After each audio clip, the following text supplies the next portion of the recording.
So hello everyone, my name is Sunita. पहली video में हमने भारतीय काव्य शास्त्र के कुछ महत्वपूर्ण कथन किए थे और इस वीडियो में हम थोड़े और महत्वपूर्ण कथन देखेंगे भारतीय काव्य शास्त्र का। तो चलिए शुरू करते हैं।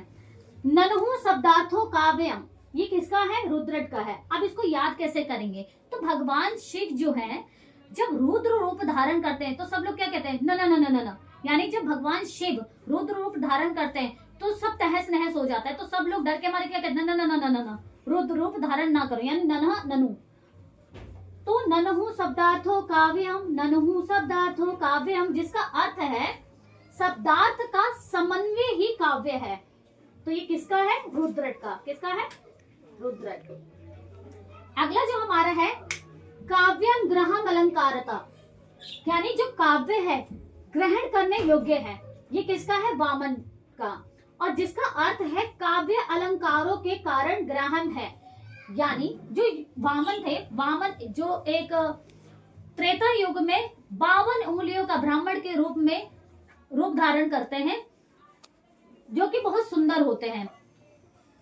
तो सुंदर बालक को सब लोग क्या करते हैं? सुंदर बालक को सब लोग गोद में लेना चाहते हैं, तो ग्रहण करना चाहते हैं। तो इससे आप याद कर लेंगे कि काव्यम ग्रहण अलंकारक किसका है? वामन का। यानी काव्य अलंकारों के कारण ही ग्राह्य है। अगला पढ़ेंगे सौंदर्य अलंकार। सौंदर्य अलंकार है, ये भी किसका है? वामन का। अब क्या था कि जो वामन जी थे उनको क्या बोलते हैं? कोई नहीं पहचान पाया था, लेकिन त्रेता युग में कोई नहीं पहचान पाया था। लेकिन जो दैत्य के गुरु शुक्राचार्य हैं उन्होंने पहचान लिया था वामन को, और राजा बलि को बताया था कि जो वामन है ये बालक के वेश में आए हैं आपके पास और ये आपसे छल करना चाहते हैं।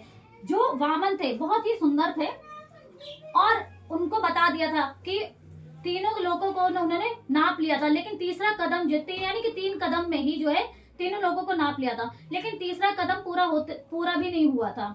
तो ये हमारे किसका है? और जो सुंदर वामन है सौंदर्य अलंकार है, तो यानी सौंदर्य ही अलंकार है। आप ऐसे याद कर सकते हैं कि सुंदर बालक जो है वामन है। अगला करेंगे कवह कर्म काव्यम, कवह कर्म काव्यम, कवह कर्म काव्यम। तो ये किसका है? कुंतक का। कवि का कर्म ही काव्य है। आप इस तरह से याद कर सकते हैं क और कुंतक, यानी कवि का कर्म ही क्या है? काव्य है। अगला याद करेंगे तद दोषो शब्दार्थो सगुणावलंकृति पुनः क्वापि, ये किसका है? मम्मट का। अब याद कैसे करेंगे? यहाँ देखिए, यहाँ पे दोष और गुण, दोष और गुण है, आप दे सकते हैं। और इसको याद करेंगे मामा से। किससे याद करेंगे? मामा से।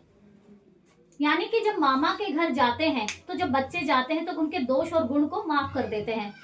तो आप ऐसे याद कर सकते हैं तद दोषो और गुण, दोष और गुण के जब बच्चे जाते हैं मामा के घर तो उनको माफ कर देते हैं मामा, अगर कोई गलती कर देते कि चलो जाने दो। तो आप इस तरह से याद कर सकते हैं। इसका अर्थ है दोष रहित गुण सहित यथा संभव अलंकार युक्त शब्द और अर्थ ही काव्य है। तो आप इस तरह से याद कर सकते हैं। नेक्स्ट वीडियो में फिर मिलेंगे। धन्यवाद।